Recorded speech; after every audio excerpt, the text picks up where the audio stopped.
We are live. What's up, Luke? What is cooking, my man?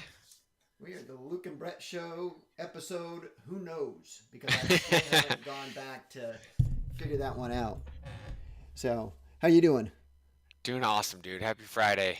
Happy Friday. A lot of things have gone on in the real estate industry. I think well, probably not most notably, but most notably to me For is you. an overall consumer thing is just like what we had talked about. The Feds reduced rates, and guess what happened to mortgage rates?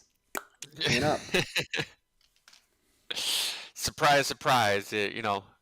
Buy the rumor, sell the news. Everyone, at least the people who I were talking to, they were all like, yeah, they want the feds to reduce rates, reduce rates. They reduced it by a quarter of a point.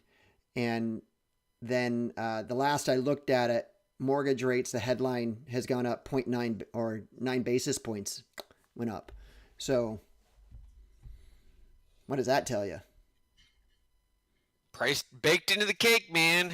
I guess just like anything, they hint at it strong enough for long enough, the market's already adjust to the expectation of it, and then here we are.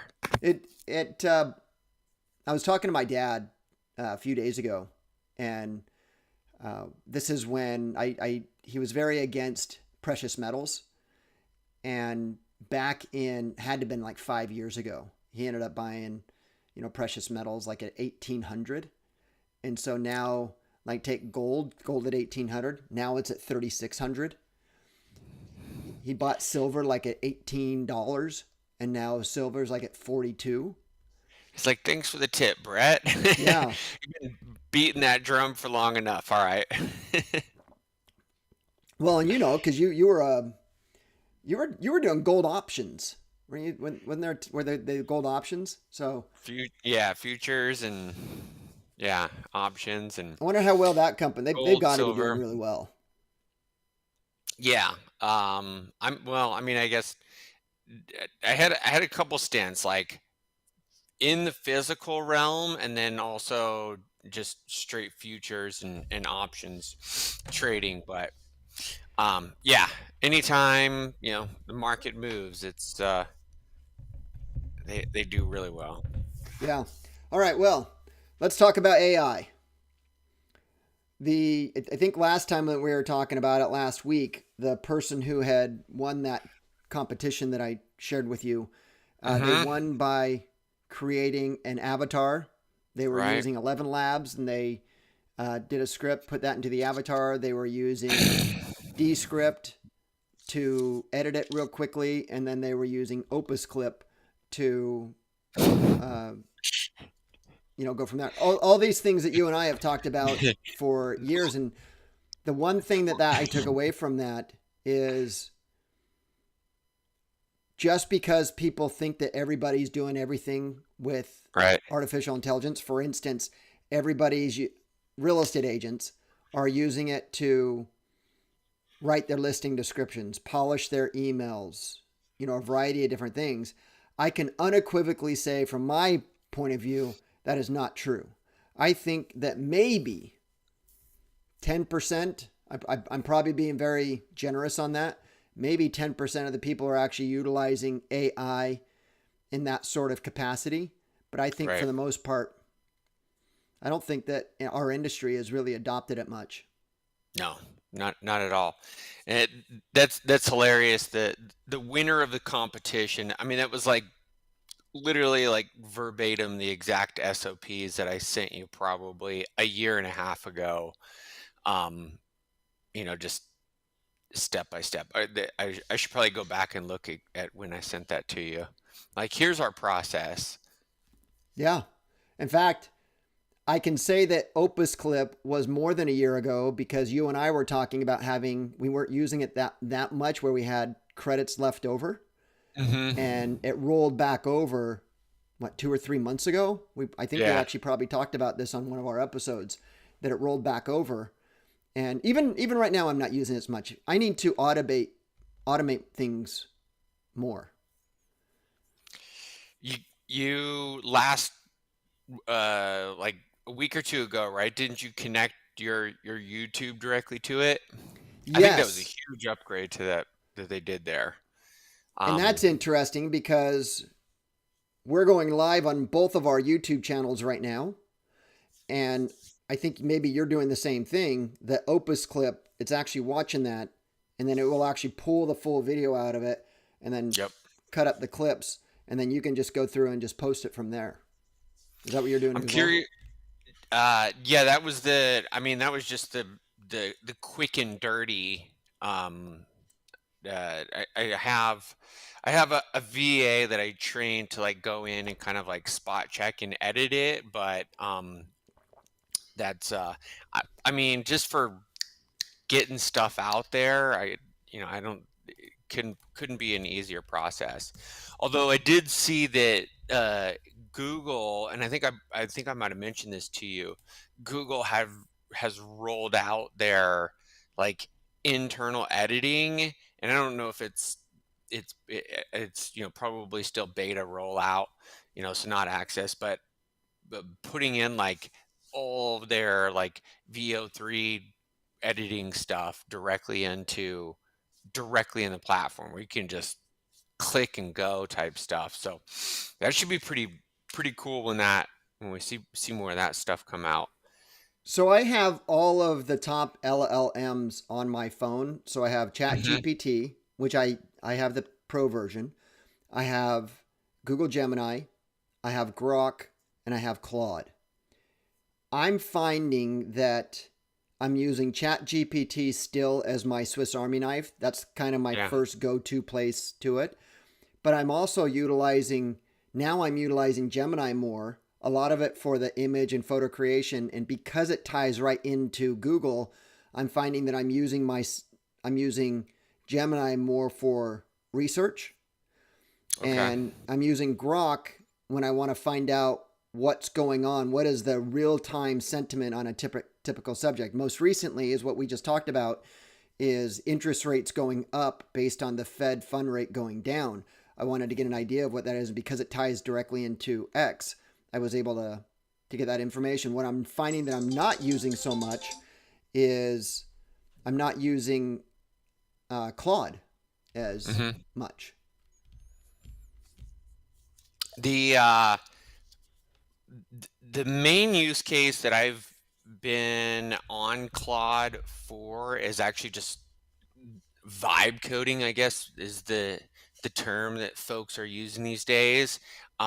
Just to mock up, quick products and ideas, using that with Lovable to just spin out quick little SaaS things, um, and test. And I mean, it does a really good job. But outside of that, I really don't use it for anything. But it is a good job. Like I'll throw something into like Lovable, be like, hey, make this for me.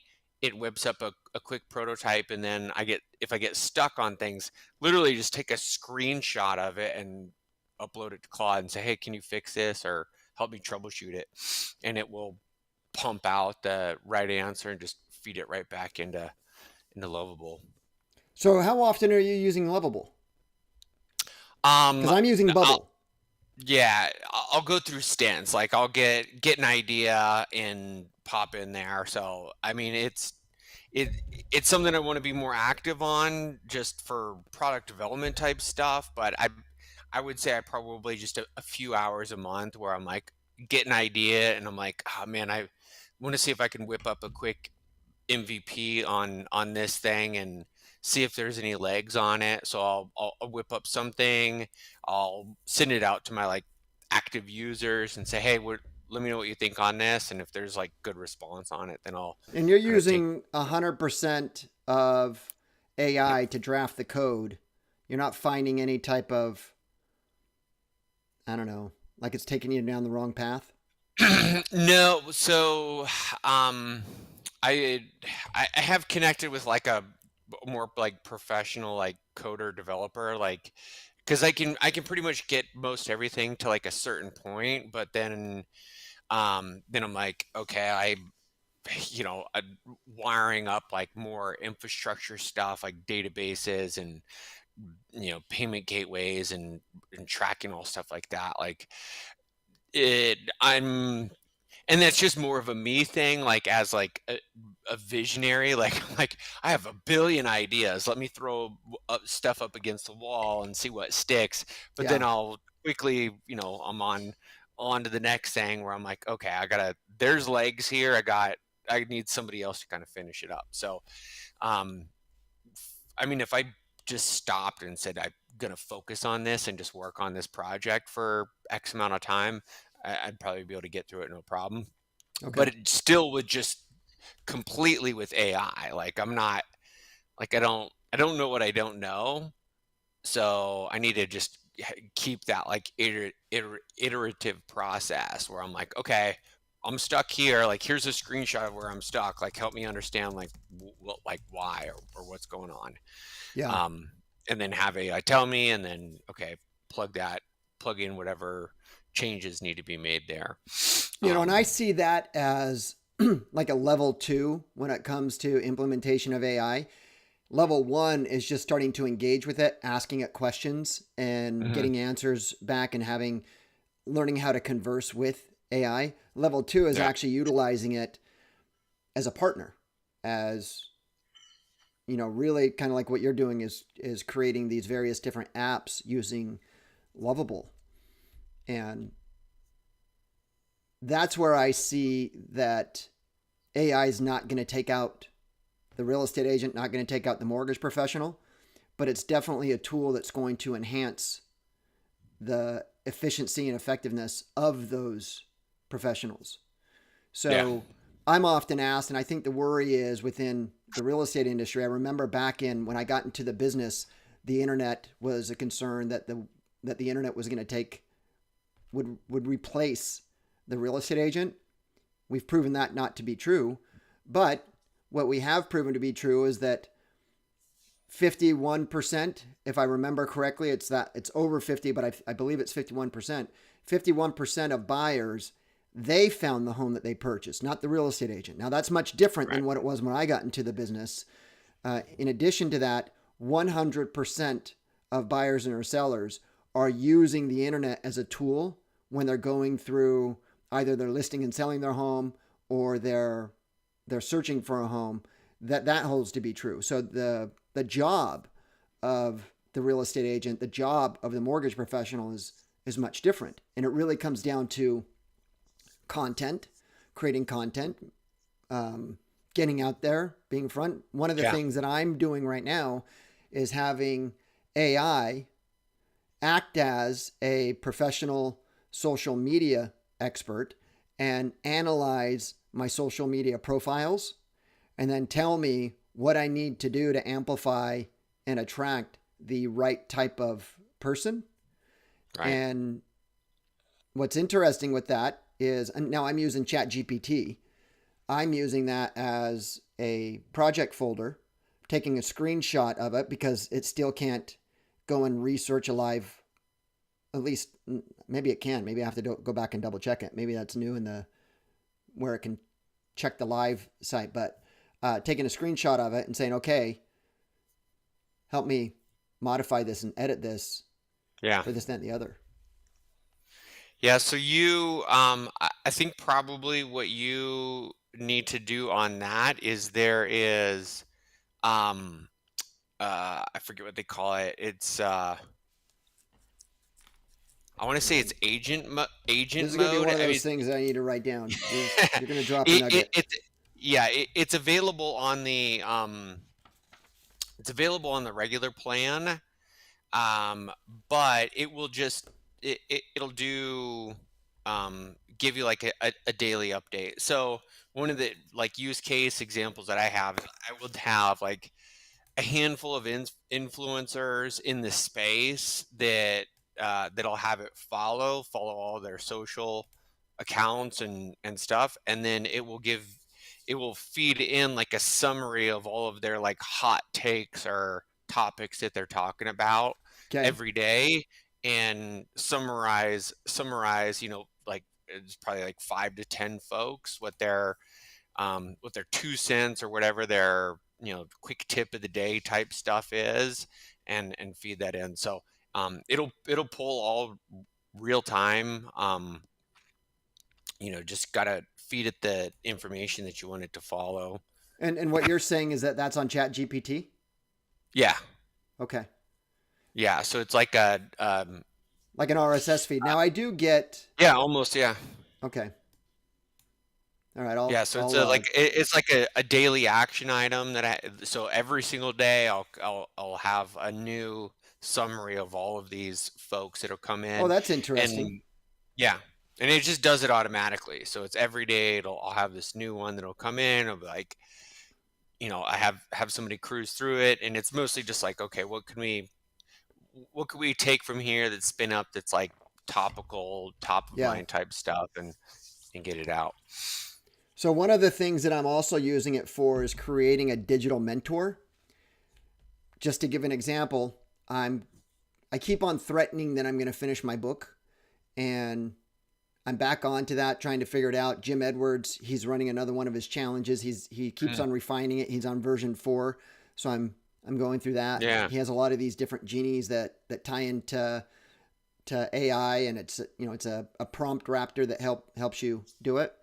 But I created a digital mentor of him and Dan Kennedy. So when it comes to the title and it comes to the subtitle, I'm saying, okay, what would Dan Kennedy think about Right. this? And it's really helping out a lot. Now, I don't necessarily know if someone wanted to go and say, what would Brett Matsura say about this? I don't think there's enough content out there to use that. Although, now that I'm thinking out loud, perhaps that's going to be a side cart to the book. Is maybe what I'll do is I'll create a GPT of me, my business philosophies, put a bunch of Q&As in there so people can engage with my GPT Right. directly. Always a nice little bonus add-on for folks. That was like the Hermosi AI, whatever, for his book launch I didn't upsell. watch that. You sent that to me, and I've been busy so much this last couple of weeks that I just, knowing that It I was always say that people make time for things that are important, there were just other yeah, things that were more important than me doing that. yeah. The It truth of the matter was is, all of these major influencers, the amount of content they're doing, a lot of their message is the same if you're just following them on their podcast, on yeah. their YouTube, on their Instagram, on Facebook. I don't think they're saying, I mean, you watched it. Was there anything monumentally different than what he normally says? I mean, it was absolutely fantastic, especially from a standpoint of just execution, like persuasion, like just you could just tell the time, energy, and everything that just went into like every single little minute detail of executing that. So it's like you could see like he followed almost like to a T, like Robert Cialdini's like persuasion framework of influence, and like moving and just step by step, just executing.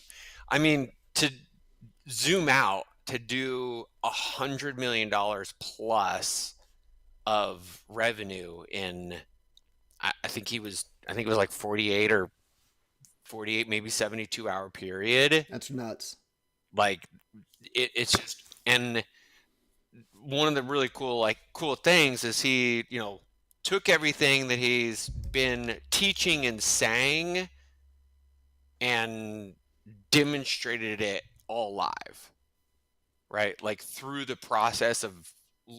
through the process of what he was doing, demonstrating like, hey, all this stuff works. Like Yeah. I'm literally doing it right now. So the And value was in kind of watching him I mean, do it live. one of He the was big doing a case takeaways study while at from the same time yeah, pitching I it. mean, that was one of the big big takeaways for me. I mean, Yeah, that makes sense. the just the execution, like just seeing it as just like a master class on like demonstrating the product itself live in and of itself. um and everything through like the framework of what he was doing, the packaging, the offering, the upsells, the downsells, the continuities, the X, Y, and Z for for everything. So um yeah, it was quite something, man. That's cool. Well, I'm gonna have to go back. I'm sure it's live again. I can't imagine that he's gonna turn something like that off. But that is one thing that I want to address, and it comes back down to traditional cold prospecting.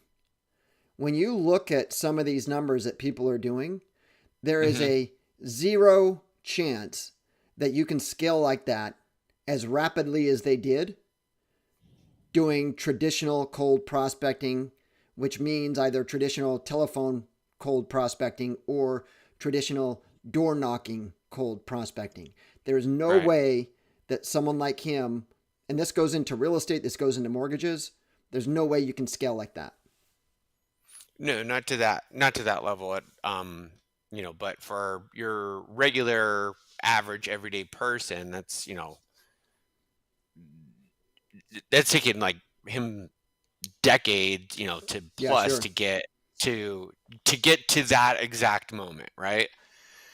Like, Well, and then, and but then we also have to look at the way that the consumer makes decisions nowadays. According to Google, the decision's already been made on what they're going to buy and who they're going to work with well yeah, before they actually meet with someone live. And it has everything to do with the online research they do and the influence or yeah, them becoming to know you, like you, trust you. Like they're testing the water the whole time. One of the things I talk to real estate agents about when I go through the stats is that, ladies and gentlemen, you have to understand is that your next listing appointment, your next buyer appointment, it's already begun.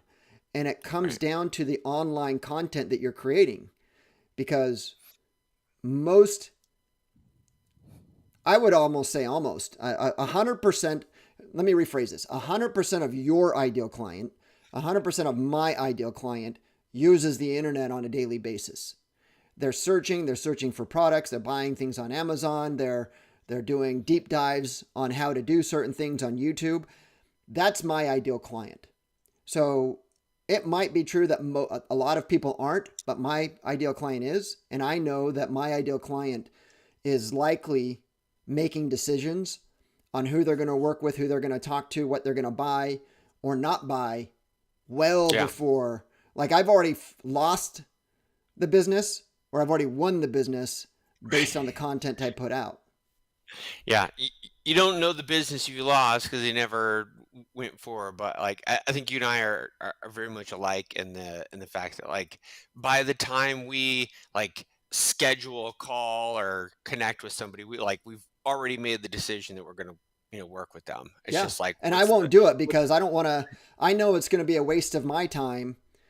right. You know, one thing I don't like, I'm looking for martial arts for my son and Yeah. he's 9. And you know this, but I don't think everyone else knows this, that I, as a younger man, I'm a certified black belt instructor. I know what I'm looking for. Right. Here's what I don't like. I don't like people strategically not putting price out. I don't make decisions based on price, but I can't Hmm. determine value. I can't determine what the value is until I know what I'm going to get and what it's going to cost for me to get that. So until Yeah. I know those two components, I can't determine what it is that I'm going to do. So to go in like these little martial arts studios, everyone's trying to they're still driving to the free 2 weeks of class. They're still driving to the free appointment.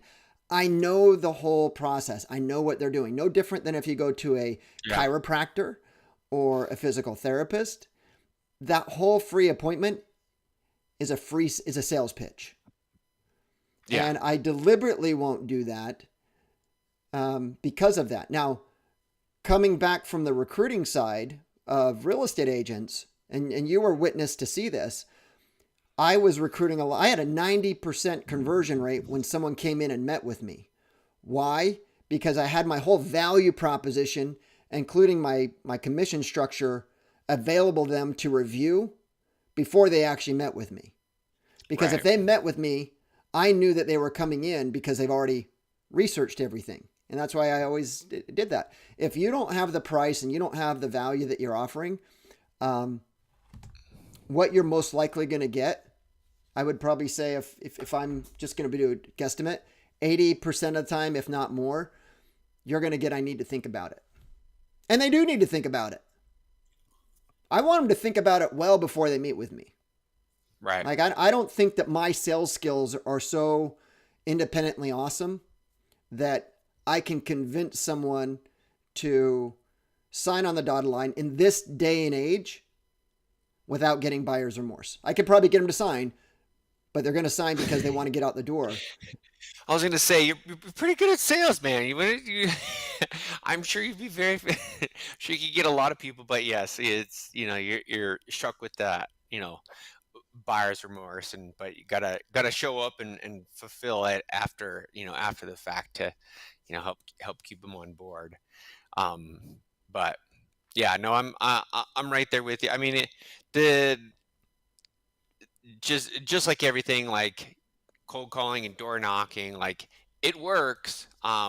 And those free trials and those free classes, I mean, it's just that works. It's an attraction offer. Sure. They get people in the door, and it's so.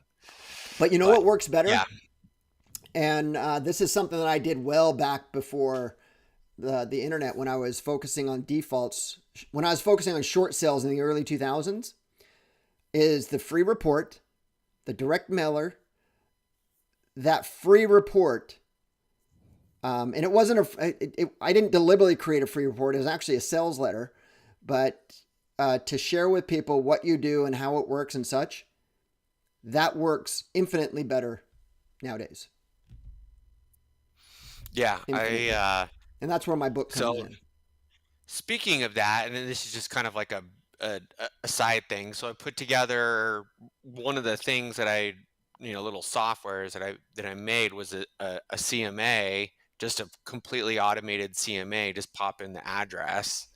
So rather than getting a Did you free really? report, you're getting a personalized CMA for your And that's exact not linking property. into the MLS. That's just, you're just Mm-mm. pulling that data from, Just searching the web, like getting everything that it can from um, like public records and stuff. dude, that's nuts. Yeah, That's it's really great. I'm going to want to kind of do a deep dive with you on that, simply because of the fact that I think the misconception that you just solved for me is that you have to have these APIs that dive into various different programs and right. such. So, Yeah. anyways, with that, we are at the top of the hour, and you probably, just like me, have to go. So, any last words? Let's get it, man. Let's get it. All right. We'll see you next week. Rock and roll. Bye.